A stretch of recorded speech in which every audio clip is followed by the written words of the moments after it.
اعوذ باللہ من الشیطان الرجیم بسم اللہ الرحمن الرحیم الصلاۃ والسلام علیک یا سیدی یا رسول اللہ وعلی آلک و اصحابک یا سیدی یا حبیب اللہ۔ محترم، آپ حضرات کے سامنے جیسا کہ مشکوٰۃ المصابیح کا درس جاری و ساری ہے، آج آپ حضرات کے سامنے مشکوٰۃ المصابیح کی حدیث نمبر 26 میں عرض کروں گا۔ آپ حضرات جیسا پہلے محبت فرماتے ہیں اب بھی محبت فرمایا کریں، میری ویڈیو کو دوست احباب تک شیئر ضرور کریں، خود بھی حدیث مبارکہ سماعت فرمائیں، استفادہ حاصل کریں، اپنے دوست احباب تک یہ استفادہ ضرور پہنچائیں تاکہ وہ بھی اسے استفادہ حاصل کریں۔ آپ حضرات حدیث مبارکہ سماعت فرمائیں۔ حضرت عمر بن عاص رضی اللہ تعالیٰ عنہ آپ فرماتے ہیں، قال اتیت النبی صلی اللہ علیہ وآلہ وسلم۔ حضرت عمر بن عاص رضی اللہ تعالیٰ عنہ فرماتے ہیں، میں نبی کریم رؤوف الرحیم صلی اللہ علیہ وآلہ وسلم کی خدمت میں حاضر ہوا۔ عرض کیا کہ اپنا ہاتھ بڑھائیں تاکہ میں آپ کے ہاتھ پر بیعت کروں۔ حضرت عمر بن عاص رضی اللہ تعالیٰ عنہ آپ نے جب یہ گفتگو دربار مصطفیٰ میں کی کہ آپ ہاتھ بڑھائیں تاکہ آپ کی بیعت کروں، آپ نے ہاتھ بڑھایا۔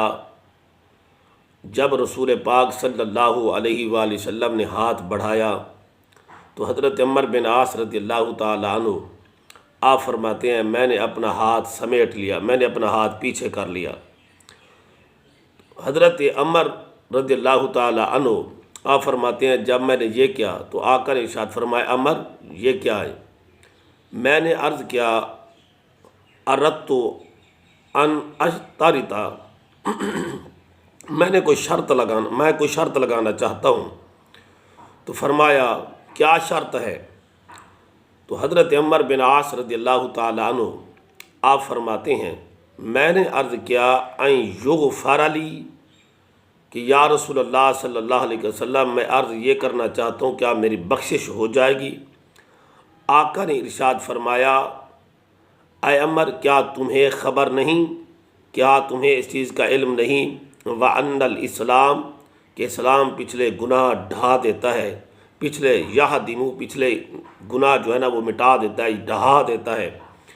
حضرت عمر رضی اللہ تعالیٰ عنہ آپ فرماتے ہیں، پھر رسول کریم صلی اللہ علیہ وآلہ وسلم نے ارشاد فرمایا، ہجرت پچھلے گناہ ڈھا دیتی ہے اور حج بھی پچھلے گناہ ڈھا دیتا ہے۔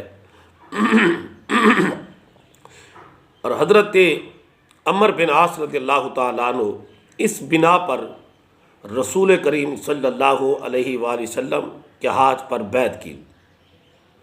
یہ حدیث مبارکہ مسلم، یہ جو جملے ہیں یہ حدیث مبارکہ کے، یہ مسلم نے روایت کی ہیں، اور حدیثوں میں بھی اس کا اس طرح ذکر آیا ہے۔ حضرت ابو ہریرہ سے مروی ہے، فرماتے ہیں، فرمایا اللہ تعالیٰ نے کہ میں تمام شرکاء میں شرک سے غنی تر ہوں، اور دوسری یہ کہ عظمت و بلندی میری چادر ہے۔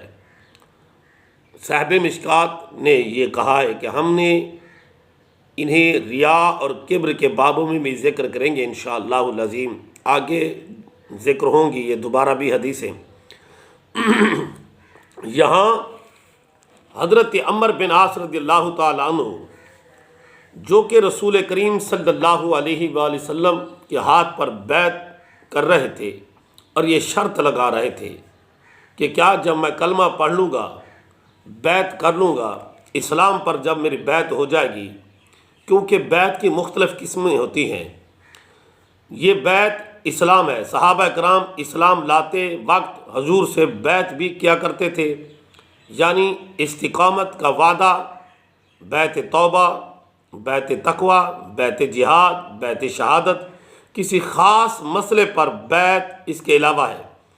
آج کل علی العموم مشائخ سے بیعت توبہ یا تقوی ہوتی ہے۔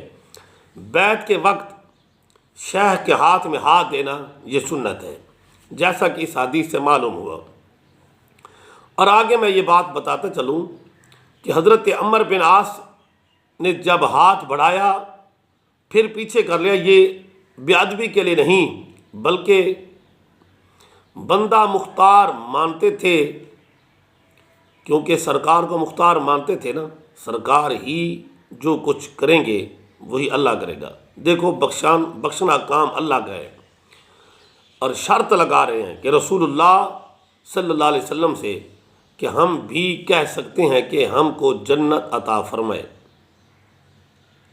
حضرت عمر بن عاص یہ شرط لگا رہے ہیں، اور ہم بھی کہہ سکتے ہیں ہمیں بھی رسول اللہ جنت عطا فرما سکتے ہیں، حضور ہمیں دوزخ سے نجات نصیب ہو، دوزخ سے بھی نجات دلا سکتے ہیں۔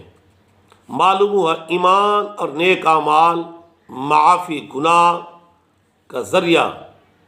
رب فرماتا ہے ان الحسنات یذہبن السیئات، مگر ان سے گناہ مٹتے ہیں، نہ کہ حقوق العباد۔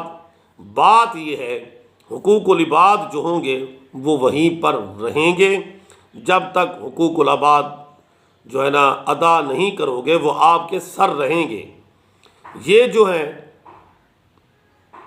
بیت، اسلام اور جہاد، یہ جو رسول پاک صلی اللہ علیہ وسلم نے ارشاد فرمایا کہ اسلام پچھلے گناہ کو ڈھا دیتا ہے اور ہجرت پچھلے گناہ ڈھا دیتی ہے، اور جو حج ہے وہ بھی۔ بات یہ ہے کہ ان سے جو گناہ معاف ہوں گے وہ باقی گناہ ہوں گے، یعنی ان سے حقوق العباد معاف نہیں ہوں گے۔ یا آپ حضرات اس بات کو غور سے سمجھیں، ان سے حقوق العباد معاف نہیں ہوں گے۔ اس میری ویڈیو کو دوست احباب تک پہنچانا ہے، شیئر بھی کرنا، فالو بھی کرنا، سبسکرائب بھی کرنا۔ انشاءاللہ العظیم زندگی باقی رہی تو پھر جو ہے نا ملاقاتیں باقی رہیں گی۔ وعلیکم السلام ورحمۃ اللہ وبرکاتہ۔